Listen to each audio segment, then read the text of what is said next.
Ladies and gentlemen, have you ever wondered why the world around you constantly whispers, "Be realistic, don't dream too big, stay in your lane"? It's not advice, it's conditioning. They want you to think small because small thinkers are easy to control. From the moment you were a child, they gave you boxes called school grades, job titles, and social labels. They taught you to measure your worth by comparison, not creation. Because if you believe you're ordinary, you'll never question the system built to keep you that way. But here's the truth. You were not born to fit into their frame. You were born to break it. The world has never been changed by someone who thought small. Every great thinker, every innovator, every dreamer was first called crazy before they were called genius. They want you to fear failure because fear keeps you frozen. Fear makes you settle. But listen closely. Failure is not your enemy. It's your entrance ticket to greatness. You cannot rise by staying safe. You cannot expand by thinking within limits others have drawn for you. When you think big, you threaten the balance of their comfort. You become unpredictable, uncontainable, unstoppable. And that scares them, because a mind that believes in its own power is the most dangerous force on earth. So the next time someone tells you to slow down, to be realistic, to stay humble, remember this. Humility is not shrinking yourself to make others comfortable. True humility is knowing you have something vast within you and still having the discipline to build it brick by brick. They want you to think small because a small dreamer never builds a big world. But you have a choice. You can keep playing by their rules or you can rewrite them. Because the moment you stop thinking small, the moment you decide that your vision matters, is the moment they lose and you begin. The system thrives on limitation. It is built, brick by brick, on the idea that you will never truly realize how powerful you are. Everything around you, from the education you receive to the media you consume, is subtly designed to make you accept boundaries that were never yours to begin with. You are told what success looks like, how much you can achieve, and when you should stop dreaming. It's a quiet kind of control, one that doesn't use chains or bars, but beliefs and fears. The moment you start to believe that you are not enough, that your goals are unrealistic, or that greatness belongs only to a chosen few, the system wins. It begins early. You're handed a script before you even understand you're in a play. You're told to study, get good grades, find a stable job, buy a house, and retire quietly. That script wasn't written for your happiness, it was written for predictability. Because predictable people are manageable people. People who dream small don't disrupt the order of things, they stay where they are told, they buy what they're sold, and they never ask, what if there's more? The system thrives when you play by its rules. When your ambitions stay safely within the walls it has built for you. Look at how the world rewards compliance. If you follow the path, if you keep your head down and play safe, you're called responsible. You're labeled mature. But dare to think differently, dare to question, to dream beyond the limits, and suddenly you're reckless, unrealistic, naive. Society doesn't punish you for failing, it punishes you for trying too boldly. That's how the system protects itself. It convinces you that your own potential is a threat, that stepping out of line will destroy you. But in truth, stepping out of line is the only way you'll ever grow. Limitation is not about physical walls, it's mental architecture. It's built in the way we're taught to fear uncertainty. The system thrives on that fear because uncertainty breeds independence, and independence cannot be controlled. If you think small, you stay dependent on your job, your salary, your comfort zone. You don't question the price you pay for safety. You trade freedom for familiarity, and you call it being practical. The system doesn't need to force you into submission when you willingly choose smallness in exchange for comfort. Even the language we use supports limitation. We say, that's too ambitious, that's not realistic, or that's beyond your reach. These are not harmless phrases, they are tools of containment. They create invisible fences around your imagination. Every time you doubt yourself, every time you scale down your dream to make it more reasonable, you reinforce those fences. You think you're being smart, but you're actually building the prison walls higher.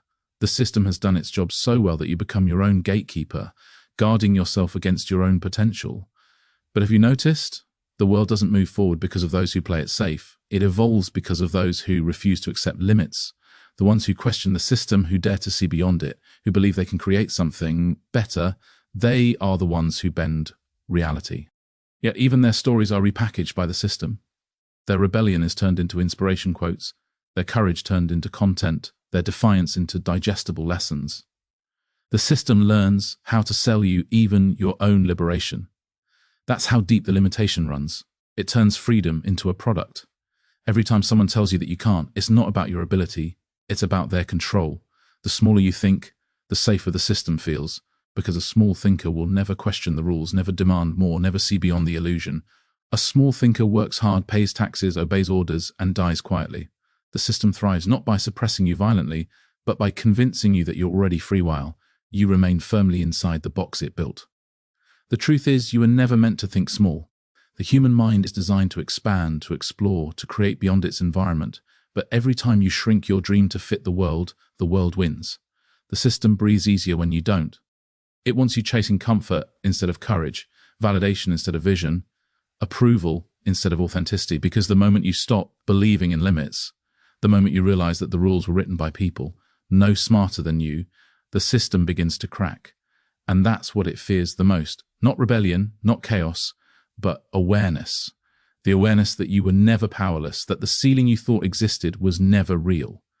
That's the secret. It hides in plain sight. It doesn't need to control your body if it can control your mind. The system doesn't thrive because it's strong. It thrives because you believe it's necessary. And as long as you believe that, it will keep feeding on your limitation, quietly, efficiently, endlessly. Fear is their favorite weapon. It is the silent tool used to keep humanity in line, not through force but through suggestion. You are not forced to be small. You are taught to fear what will happen if you grow. Fear is the invisible chain that binds even the strongest minds, and those in control understand this better than anyone. They know that as long as you're afraid, you will never take the risks that could set you free. You'll hesitate before speaking your truth. You'll doubt your worth. You'll second-guess your dreams. That hesitation is their victory. Fear is not an accident. It's a strategy. From the moment you're born, fear is introduced to you like a teacher. You're taught to fear failure, rejection, loss, and judgment. You're told that stepping out of line leads to ruin, that challenging the norm is dangerous, and that safety lies in obedience. That's how control begins, not with laws or orders, but with emotion. Fear doesn't need to be shouted. It only needs to be whispered until it becomes your inner voice. Once you internalize that whisper, they no longer need to control you. You start controlling yourself. They use fear because it's efficient. It doesn't require walls or weapons. It only requires your imagination. Think about it. Most of the things you're afraid of aren't happening right now. They live in your mind, crafted from what you've been told could happen if you dare to think differently. Fear of losing your job keeps you quiet. Fear of failing keeps you from trying. Fear of judgment keeps you from being authentic. And as long as those fears stay alive, the system doesn't need to stop you. You stop yourself. Look at the way fear is embedded in our culture. Media thrives on it. Every headline screams danger. Every screen feeds anxiety. Every story reinforces that the world is unsafe. It's not about informing you. It's about shaping how you see reality. Because when you're afraid, you're easier to guide. A fearful person doesn't seek truth. They seek safety. And when safety is all you crave, you'll accept almost anything in exchange for the illusion of it. That's how they sell you conformity wrapped in the language of protection. Fear doesn't just paralyze individuals, it organizes societies. Entire systems are built around the idea that people will trade freedom for security. History is filled with moments where nations surrendered liberty because fear made them believe they had no other choice. The pattern repeats: create fear, offer protection, and gain control. It's the oldest trick in the book. They don't need to take your power by force. They simply make you too afraid to use it. But the most dangerous part of fear is that it disguises itself as logic. You'll convince yourself that you're being realistic, that you're playing it smart, when in truth you're just scared. Fear dresses itself up as wisdom to make cowardice look respectable. It tells you not to take that risk, not to speak that idea, not to step out of line, all under the illusion of being sensible. And so, without realizing it, you begin living a smaller life, all while believing you're making smart choices. That's how fear wins, not by making you panic, but by making you reasonable. They understand that fear spreads faster than truth. One word, one image, one rumor can control millions. Fear unites people in weakness. It turns communities into followers, individuals into dependents.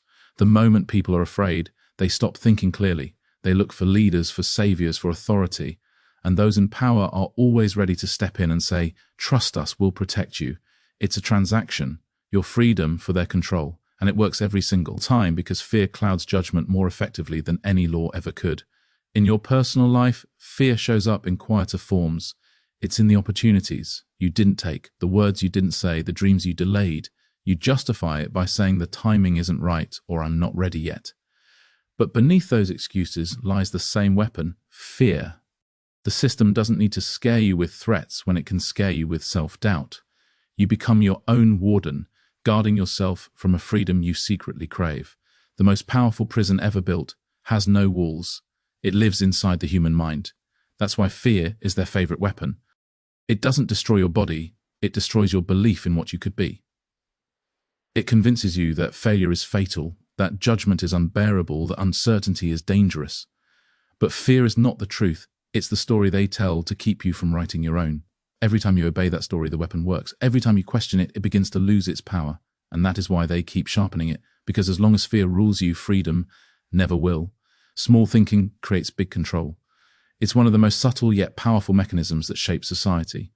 When people think small, they stay predictable, manageable, and compliant. They stop asking questions, stop challenging systems, and stop dreaming beyond the boundaries they've been given. Small thinking doesn't just limit individuals, it fuels the machinery of control that runs entire nations, industries, and ideologies. Because when minds shrink, power concentrates. The fewer people who dare to think big, the easier it is for a small group to dominate the rest. Every system that seeks control starts by influencing thought. It doesn't need to silence everyone, it just needs to convince you to silence yourself. Small thinking achieves this perfectly. You are taught to measure your success by shallow metrics, grades, job titles, possessions, followers. You're told to chase stability, not significance. To work hard, but never to question why. You're applauded for effort, but not for imagination. And in that cycle of limited ambition, the system quietly thrives. It doesn't fear your failure, it fears your awakening. Small thinking is the reason so many people with potential never rise. They're convinced that dreaming big is unrealistic or selfish, that wanting more is wrong, that they should be grateful for what they have, even if it's far less than what they're capable of achieving. But gratitude isn't meant to be a cage, it's meant to be a foundation. The system twists it into a leash, teaching you that contentment means compliance. And the smaller your world becomes, the less likely you are to notice who's really holding the strings. It's easy to see this in workplaces and institutions.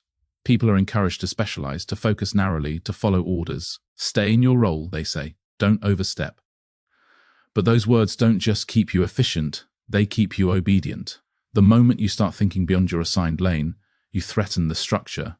Because big thinkers see connections others miss, they question patterns, they disrupt systems, and disruption is dangerous to those who profit from order. So the system teaches you to think small, call it professionalism, and praise you for being a team player. Media, education, and culture all reinforce this conditioning. You're bombarded with success stories that look identical: study hard, work hard, retire safe. You're told that the extraordinary few who break out are exceptions, not examples, that success at a massive scale is rare and unreachable.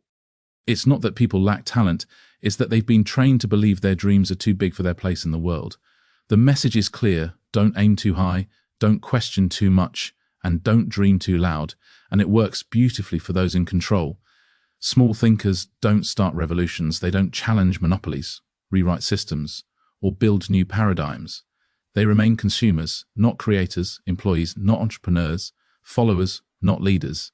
When everyone's thinking stays small, power becomes concentrated in the hands of a few who dared to think differently. The system doesn't need to suppress millions when millions willingly suppress themselves through limited belief. Even in relationships and communities, small thinking shows its grip. People mock ambition because it exposes their own fears. They discourage big dreams because big dreams demand big courage, and courage is contagious. The system knows that, which is why it encourages competition over collaboration. It wants you to compare instead of create. When people compete for crumbs, they forget the table was never theirs to begin with. Divide minds, shrink visions, and you'll never need to enforce control. People will enforce it on each other. What's more dangerous than small thinking is that it feels safe. It feels rational. It's disguised as wisdom. You convince yourself that your goals are practical, your choices responsible. You believe you're making mature decisions when, in reality, you're just staying within the lines someone else drew. Small thinking protects you from failure, yes, but it also protects those in power from your success. It keeps you content enough not to rebel, comfortable enough not to dream, and fearful enough not to change. The irony is that every great system of control depends on the illusion of freedom. You're allowed to choose, but only between small options. You can vote, work, buy, and speak. As long as you don't challenge the framework itself, You feel free because you have choices, yet those choices are confined within limits that ensure nothing truly changes. That's the brilliance of small thinking. It creates a sense of movement without progress, effort without evolution. You run fast but stay in place. Small thinking is not harmless, it's a weapon disguised as humility. It convinces you that your dream is too big, your idea too unrealistic, your purpose too much. But every empire, every innovation, every breakthrough in history came from someone who refused to think small. Those who control the world understand this, which is why they spend so much time making sure you never realize how big your own mind really is. Because once you start thinking beyond their limits, control begins to crumble. The world changes when you refuse to shrink. Every major transformation in history, every revolution, invention, and movement began with someone who decided not to play small. They were told to stay quiet, to follow the rules, to blend in with the rest. But they didn't. They stood taller, spoke louder, and dared to believe that their voice, their vision, and their actions could shift something bigger than themselves. Refusing to shrink isn't arrogance, it's awareness. It's the realization that the world bends not to those who fit in, but to those who stretch beyond what seems possible. Most people are trained to shrink without realizing it. They adjust themselves to fit other people's comfort zones. They hide their opinions to avoid judgment. They tone down their ambition so they don't appear too demanding. It's a quiet kind of surrender, the kind that steals your power slowly, one compromise at a time. The system teaches you that humility means being smaller than you are, but true humility isn't shrinking. It's standing tall with gratitude, knowing you carry something valuable and refusing to hide it. When you shrink, you keep the world exactly as it is. When you refuse to, you change its shape. Every person who has ever made an impact reached a point where they had to make that choice: shrink or rise. Martin Luther King Jr. could have stayed silent. Marie Curie could have accepted that science was not a place for women. Elon Musk could have stopped after his first success. Malala Yousafzai could have let fear silence her voice, but they didn't. They all faced the same temptation: to step back, stay safe, and live quietly. Yet the world doesn't move because of quiet comfort. It moves because someone refuses to shrink when everything around them says, don't stand out. The truth is, when you refuse to shrink, you make others uncomfortable, not because you threaten them, but because you remind them of what they've given up. Your courage becomes a mirror reflecting their hesitation. That's why bold people are often criticized, mocked, or misunderstood. Society punishes what it secretly admires. It teaches you to envy those who rise, but never to emulate them, because if too many people start believing in their own power, the balance of control shifts. The system depends on smallness, in ambition, in imagination, in identity. The moment you decide you won't play small anymore, the system feels it. It shakes. Refusing to shrink doesn't mean shouting louder or rebelling blindly. It means showing up as your full self in a world that constantly tries to edit you. It means saying, this is who I am, even when others prefer a version that's easier to digest. It means chasing the dream that scares you most, knowing that fear is not a stop sign but a signal that you're growing. The world needs people who are done hiding. Because every time you shrink, a little bit of progress disappears. But every time you stand tall, you create space for others to do the same. The power of refusing to shrink multiplies. When one person steps out of the shadows, others start to follow. One brave decision can ignite 1,000 more. Courage is contagious, and so is self-belief.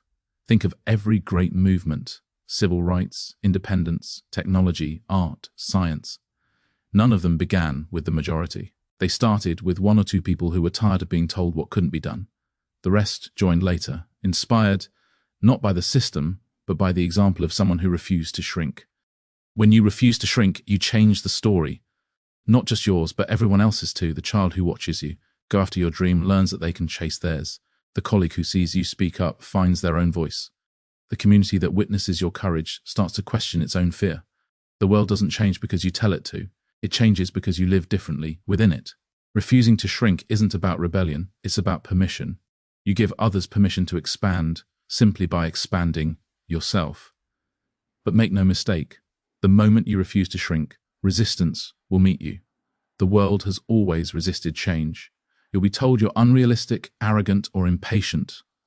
That's the language of fear trying to pull you back into smallness. Yet history shows that every person who ever made a difference was first called impossible. The ridicule you face is often proof that you're moving in the right direction. The very discomfort your presence creates is the sign that your growth is beginning to disturb the patterns that need breaking. Refusing to shrink is the beginning of transformation for yourself and for the world. It's an act of rebellion against conformity, an act of courage against fear, and an act of love against limitation. You don't need permission to take up space. You don't need validation to think big. You only need the decision to stop folding yourself to fit into spaces you were meant to expand. Because every time you rise instead of retreating, the world grows a little wider, a little freer, a little more awake. Your mind is the only battlefield that matters. Everything that happens in your life, success, failure, love, fear, confidence, and doubt, begins and ends in the same place, your thoughts. The external world might throw challenges at you, but the real war isn't out there. It's in here, in the quiet, unseen struggle between the part of you that wants to grow and the part that's afraid to. The system knows this. That's why it doesn't need to chain your body, it only needs to capture your mind. Once your mind is controlled, your actions will follow without resistance. Most people lose the battle before they even realize they're fighting one. They allow their thoughts to be programmed by fear, distraction, and doubt. They let opinions, news, and social media dictate what they believe about themselves. The voices of society become louder than their own, and slowly, without noticing, they stop thinking independently. They start living reactively, doing what's expected, not what's chosen. That's the power of mental conditioning. It turns free thinkers into controlled participants. It convinces you that your ideas aren't your own, that your dreams are unrealistic, and that your purpose should always fit someone else's plan.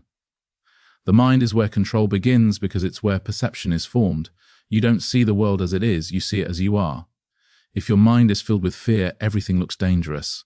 If it's filled with doubt, every opportunity feels impossible.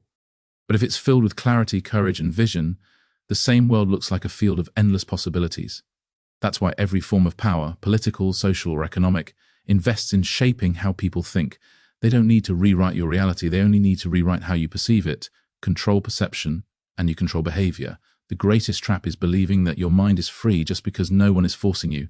Mental slavery doesn't come with visible chains, it comes with invisible habits. The habit of comparison, the habit of overthinking, the habit of accepting limitations without questioning them, the habit of believing every negative thought that crosses your mind.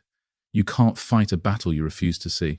And most people never see the war happening inside their own heads. They keep fighting external enemies while the real one, self-doubt, quietly wins every day. The mind is also the source of all power. Every innovation, revolution, and movement began as a single thought that refused to die. Every great figure who changed the world, whether a leader, an artist, or an inventor, first had to conquer the inner voices of fear before confronting the world outside. They all fought the same battle you fight daily, the battle between belief and disbelief. The difference is that they won it, not because they had better resources, but because they refused to let their minds be ruled by fear. This battlefield is not just about what you think, it's about what you allow yourself to think. Your thoughts are like soldiers.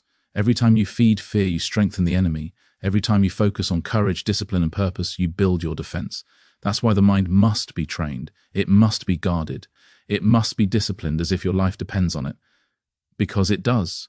If your mind believes you can't, your body won't try. If your mind believes you're not enough, your actions will always fall short. But if your mind believes you can rise, no circumstance can hold you down for long. The system understands that if it can occupy your mind, it doesn't need to occupy your life. That's why it floods you with distractions, endless noise, constant entertainment, and instant gratification, all designed to keep you from thinking deeply. Because deep thinking leads to awareness, and awareness leads to freedom. They don't want you to reflect, they want you to react. They want you scrolling instead of studying, consuming instead of creating, comparing instead of building. Every moment you give your attention away, you give away a piece of your power. The most powerful people are not those who control armies or economies. They are the ones who control their own thoughts. They decide what enters their mind and what leaves it. They filter out negativity and plant seeds of vision. They understand that mindset is destiny. You can change your job, your location, even your appearance, but if you don't change your thinking, nothing truly changes. Because wherever you go, your mind goes with you, and it brings your limitations along.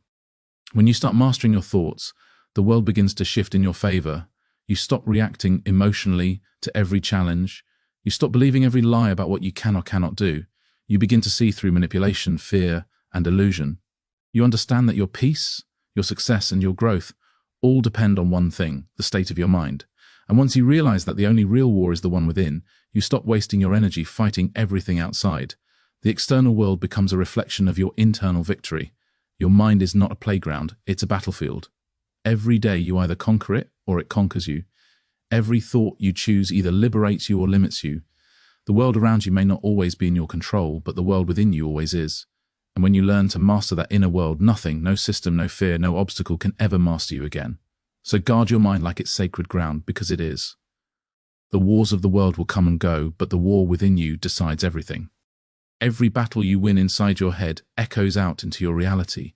The moment you master your thoughts, you stop being a victim of circumstance and start becoming the architect of your destiny. The system can take your time, your comfort, even your security, but it can never take your mind unless you hand it over.